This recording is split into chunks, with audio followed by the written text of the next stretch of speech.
Shalom teman-teman, kembali berjumpa dengan saya pada malam hari ini untuk membaca firman Tuhan Yesus. Mari kita dengarkan Roma pasal 7 ayat 1 sampai 26. Arti hukum Taurat. Apakah kamu tidak tahu, saudara-saudara, sebab aku berbicara kepada mereka yang mengetahui hukum bahwa hukum berkuasa atas segala seorang selama itu hidup. Sebab seorang istri terikat oleh hukum kepada suaminya selama suaminya itu hidup. Akan tetapi apabila suaminya itu mati, bebaslah ia dari hukuman yang mengikatnya kepada suami itu. Jadi selama suamimu hidup, ia dianggap berzina kalau ia menjadi istri laki-laki lain. Tetapi jika suaminya telah mati, ia bebas dari hukuman, sehingga ia bukanlah berzina kalau ia menjadi istri laki-laki lain. Sebab itu saudaraku, kamu juga telah mati bagi hukum Taurat oleh tubuh Kristus, supaya kamu menjadi milik orang yang lain, yaitu milik Dia yang telah dibangkitkan dari antara orang mati, agar kita berbuah bagi Allah. Sebab waktu kita masih hidup dalam daging, hawa nafsu dosa yang dirangsang oleh hukum Taurat bekerja dalam anggota-anggota tubuh kita, agar kita berbuah bagi maut. Tapi sekarang kita telah dibebaskan dari hukum Taurat, sebab kita telah mati bagi Dia yang mengurung kita, sehingga kita sekarang melayani dalam keadaan baru menurut roh, dan bukan dalam keadaan lama menurut hukum-hukum Taurat. Jika demikian, apakah yang hendak kita katakan? Apakah hukum Taurat itu dosa? Sekali-kali tidak. Sebaiknya justru oleh hukum Taurat aku telah mengenal dosa, karena aku juga tidak tahu apa itu keinginan. Kalau hukum Taurat tidak mengatakan jangan mengingini, tapi dalam perintah itu dosa mendapat kesempatan untuk membangkitkan di dalam diriku rupa-rupa keinginan. Sebab tanpa hukum Taurat dosa mati. Dahulu aku hidup tanpa hukum Taurat, akan tetapi sudah datang perintah itu, dosa mulai hidup.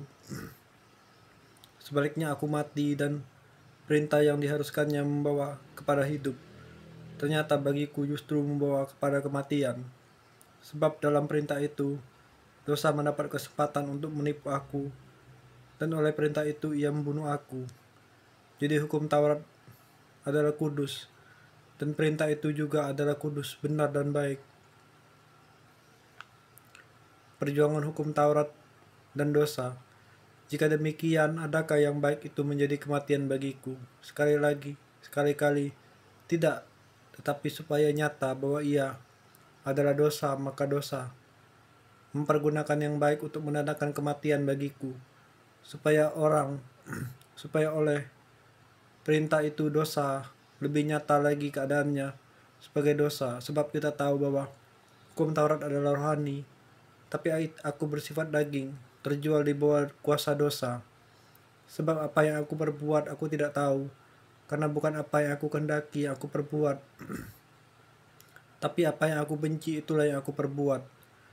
Jadi jika aku perbuat apa yang tidak aku kehendaki, aku menyetujui bahwa hukum Taurat itu baik. Kalau demikian, bukan aku lagi yang memperbuatnya, tetapi dosa yang ada di dalam aku. Sebab aku tahu bahwa di dalam aku, yaitu di dalam aku sebagai manusia, tidak ada sesuatu yang baik. Sebab kehendak memang ada di dalam aku, tapi bukan hal berbuat apa yang baik. Sebab bukan apa yang aku kehendaki, yaitu yang baik, yang aku perbuat, melainkan apa yang tidak aku kehendaki, yaitu yang jahat yang aku perbuat. Jadi jika aku berbuat apa yang tidak aku kehendaki, maka bukan lagi aku yang memperbuatnya, tapi dosa yang diam di dalam aku.